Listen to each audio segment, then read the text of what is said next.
നമസ്കാരം. ലാലേട്ടൻ ജിത്തു ജോസഫ് കൂട്ടുകെട്ടിൽ അടുത്ത ചിത്രം വരുന്നു. റാം ഓണത്തിന് തിയേറ്ററുകളിലേക്ക് എത്തും. ലാലേട്ടൻ ജിത്തു ജോസഫ് കൂട്ടുകെട്ടിൽ ഇറങ്ങി വലിയ വിജയം കൊയ്ത ചിത്രമാണ് നേര്. ഒരു കോടതി പശ്ചാത്തലത്തിൽ ഒരുക്കിയ ചിത്രം ലാലേട്ടന്റെ കരിയറിൽ തന്നെ ഒരു ബ്രേക്ക് നൽകിയ ചിത്രം കൂടിയാണ്. മികച്ച കളക്ഷൻ നേടിയ നേരിൽ ലാലേട്ടനൊപ്പം തന്നെ യുവനടി അനശ്വര രാജനും മികച്ച പ്രകടനം തന്നെയാണ് കാഴ്ചവെച്ചത്. ദൃശ്യം 2 ശേഷം ലാലേട്ടനും ജിത്തു ജോസഫും ഒന്നിച്ച ചിത്രം കൂടിയായിരുന്നു നേര്. ഇപ്പോഴിതാ ഇതേ കൂട്ടുകെട്ടിൽ മറ്റൊരു ചിത്രം കൂടി പ്രേക്ഷകർക്ക് മുമ്പിലേക്ക് എത്തുകയാണ്.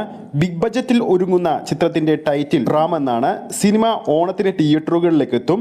2 ഭാഗങ്ങളായിട്ടാണ് സിനിമ മേക്ക് ചെയ്തിരിക്കുന്നത്. ആദ്യ ഭാഗത്തിന് 10 ദിവസത്തെ ചിത്രീകരണവും രണ്ടാം ഭാഗത്തിന് 40 ദിവസത്തെ ചിത്രീകരണവുമാണ് വേണ്ടി വരിക.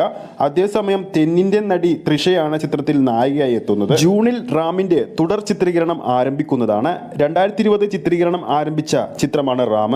കോവിഡ് പ്രതിസന്ധി മൂലം ഇടയ്ക്ക് വെച്ച് നിർത്തിവെച്ച ചിത്രീകരണം 2022 ആഗസ്റ്റിൽ 6-നാണ് വീണ്ടും ആരംഭിച്ചത്. ചിത്രത്തിന്റെ ഭൂരിഭാഗവും വിദേശ രാജ്യങ്ങളിലാണ് ചിത്രീകരിച്ചിരിക്കുന്നത്. ചിത്രത്തിൽ വ്യത്യസ്ത ഗെറ്റപ്പുകളിലാണ് ലാലേട്ടൻ ചിത്രത്തിൽ എത്തുക. റാം ചിത്രീകരണം ആരംഭിച്ച ശേഷം 12th മാൻ നേരുന്ന ചിത്രങ്ങളിലൂടെ ലാലേട്ടനും ജിത്തു ജോസഫും ഒരുമിച്ചിരുന്നു. അപ്പോൾ ഈ വീഡിയോ കാണുന്ന നിങ്ങളിൽ ആരൊക്കെയാണ് ലാലേട്ടൻ ജിത്തു ജോസഫ് വീണ്ടും ഒന്നിച്ച റാം എന്ന സിനിമയ്ക്ക് വേണ്ടി കാത്തിരിക്കുന്നു എന്ന് താഴെ കമന്റ് ചെയ്യാൻ മറക്കരുത്. ഈ ഒരു വീഡിയോ നിങ്ങൾക്ക് ഇഷ്ടപ്പെട്ടിട്ടുണ്ടെങ്കിൽ വീഡിയോ ലൈക്ക് ചെയ്യാനും ചാനൽ സബ്സ്ക്രൈബ് ചെയ്യുന്ന കാര്യം കൂടി പരിഗണിക്കുക.